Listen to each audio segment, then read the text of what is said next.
Good afternoon, everyone. I want to welcome you back to this week's video of Built for This. If you haven't watched any of our previous videos, I'd like to introduce myself. My name is Micah Morgan. I'm here with Josh Osmer, and today we are on site in Vernon Hills. It is set day, and it is cold, but we're still here. We're working. So I just wanted to kind of give you guys a little shot of what we're doing here. But Josh, I'm going to turn it over to you.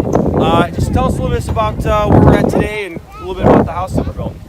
So we've got, I don't know, it's probably about 4,500 square foot, two-story house. And like you've seen in previous videos, we got the foundation poured, built the knee walls, plated them, got the steel set, and now we're at set. Take you back, yesterday it was snowing like crazy, and this morning when I left the house, I think it was 3 degrees. When I got here, it was about 6 degrees, but nothing stops us. We kept moving. We got trucks, crane, set crew here, and we're still having our set day party. So we've got people coming out to grill and have lunch and see how we still build all year round, even when it's freezing cold and we're way too early.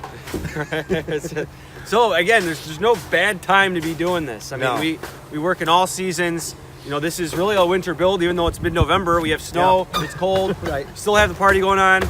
Like Josh said, you know, we still make it out. So anyway, again, just wanted to kind of show you guys, hey, we're here, we're getting it done, and we're gonna be, Josh is gonna be putting up a great house for the customers here in Vernon Hills. So that's gonna wrap us up for today. And as I always encourage, don't hesitate to contact me or Josh or any other builder in Wausau Homes. You can find us on the website.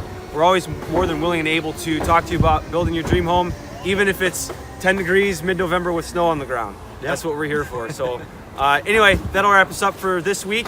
Hope everyone's having a great week, and we'll see you at the same time, same place next week. All right, thanks. Thank you.